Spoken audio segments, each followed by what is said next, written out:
Good morning students. देखिए, last topic रहता है चैप्टर का। हम चैप्टर 13 कर रहे थे। अपनी बुक का पेज नंबर 233 निकालिए। देखिए, last topic electromagnetic induction. Electromagnetic induction क्या है? हमने आपको क्या करवाया था कि अगर एक कंडक्टर को मैग्नेटिक फील्ड में रखते हैं तो वो क्या करता है, एक फोर्स एक्सपीरियंस करता है। ठीक है, वो कंडक्टर जिसकी वजह से कंडक्टर मूव करता है। अगर ऐसा हो कि अगर एक कंडक्टर को एक मैग्नेटिक फील्ड में रखा जाए और या मैग्नेटिक फील्ड को मूव किया जाए एक फिक्स कंडक्टर के दौरान, तो क्या होगा? ये सब ना फैराडे ने किया, सोचा। तो फैराडे ने 1831 में क्या निकाला कि अगर हम एक कंडक्टर को मैग्नेट बना सकते हैं तो क्या मैग्नेट की सहायता से इलेक्ट्रिसिटी जनरेट कर सकते हैं। इस चीज़ को करने के लिए फैराडे ने एक एक्सपेरिमेंट किया। उसने सबसे पहले क्या किया कि एक कंडक्टर के पास, जैसे ये कंडक्टर है, suppose this is a conductor, ये कंडक्टर है, इसके पास उसने एक मैग्नेट को रखा। ठीक है, मैग्नेट को लेके गया, but there is no change. यहाँ पे कोई भी करंट डेवलप नहीं हुआ, नो करंट इज डेवलप है। ठीक है, तो उसने क्या किया, फिर इस करंट को ना मूव करके देखा। जैसे एक कोयल बना ली और उस कोयल के अंदर उसने क्या किया, मैग्नेट को मूव करके देखा। एक बार यहाँ पे ऐसे मूव कराया, फिर इसको निकाला, इसको फिर डाला और फिर निकाला। फिर वो देखता है कि यहाँ पर देयर इज़ अ चेंज, कुछ ना कुछ इस वायर के अंदर चेंज आता है। सबसे पहले ये नोटिस कीजिए कि इस वायर को मैंने किसी भी बैटरी के साथ नहीं जोड़ा है। ठीक है, जस्ट एक कोयल है और सीधा सिर्फ हमने क्या कर रखा है, उसको बिना किसी वायर के रखा है, वायर को बिना किसी बैटरी के रखा है। कोई वोल्टेज सोर्स नहीं है उसके साथ में। अब मैं क्या करती हूँ कि इसके साथ अगर हमें ये देखना है कि करंट डेवलप हो रहा है तो मैं इस कोयल के साथ में क्या डाल रही हूँ, एक गैल्वेनोमीटर रख रही हूँ।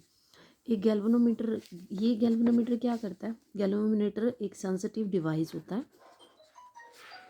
ठीक है, वो क्या करता है, डिटेक्ट करता है, that detect the presence of current. ठीक है, जो करंट की प्रेजेंस को डिटेक्ट करता है। ठीक है, जस्ट ये बताएगा कि इसके अंदर करंट है या नहीं, कितना है वो एमीटर से पता चलेगा। सिर्फ जस्ट प्रेजेंस को दिखाता है, वो बहुत सेंसिटिव डिवाइस होता है। इस कॉइल के अंदर वो क्या करते हैं, जैसे एक बार मैग्नेट को इसके अंदर लेके आते हैं, फिर निकाल देते हैं। ठीक है, लेके आना है फिर निकालना है।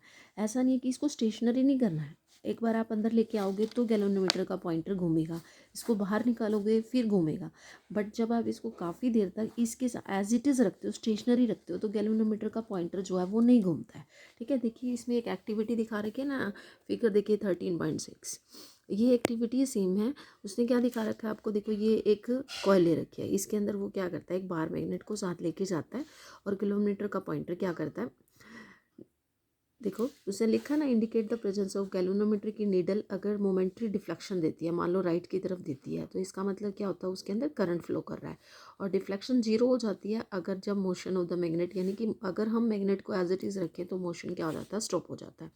ठीक है, अब उसने क्या कहा है कि नॉर्थ पोल जो है मैग्नेट का, अब उसको दूर करो, तो वो अगर पहले राइट की तरफ जा रही थी तो अब लेफ्ट की तरफ चली जाएगी। ठीक है, तो इसका मतलब क्या है कि उसके अंदर करंट डेवलप हुआ। देखिए बिना किसी वोल्टेज सोर्स लगाए कि ना ही हमने इसमें बैटरी लगाई, सिर्फ हम क्या कर रहे हैं, मैग्नेटिक फील्ड की डायरेक्शन को चेंज कर रहे हैं। एक बार लेके जाते हैं, उसके बाद एक बार निकालते हैं।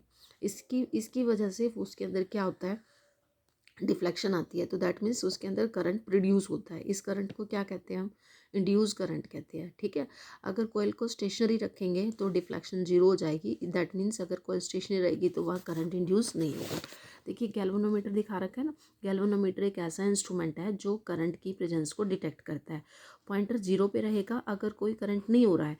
अगर करंट आता है तो डिपेंड करता है कि डायरेक्शन कहाँ है, उसी के हिसाब से वो लेफ्ट या राइट में घूमता है। ठीक है, अगर आप नॉर्थ पोल को एंड बी की तरफ लेके जाओगे तो डिफ्लेक्शन प्रीवियस केस से अपोजिट आएगी। अगर दोनों स्टेशनरी हैं तो कोई डिफ्लेक्शन नहीं। ठीक है, फैराडे की स्टडी हम देख सकते हैं कि फैराडे ने इस चीज़ को स्टडी किया था। ठीक है, अब देखिए उसने एक एक्सपेरिमेंट और किया, एक एक्टिविटी और की। उसने एक एक्टिविटी में क्या दिखा रखा है कि दो कोयल्स ले रखी हैं। एक कोयल को उसने किस में, देखो ध्यान से, कि एक कोयल को बैटरी के साथ जोड़ा हुआ है और दूसरी कोयल के साथ क्या जोड़ दिया, गैल्वेनोमीटर जोड़ दिया है। ठीक है, जो देखिए कितनी सारी टर्न्स लगा रखी है, एक टन, एक कोयल की टन्स ज़्यादा हैं, दूसरी कोयल्स की टन कम है।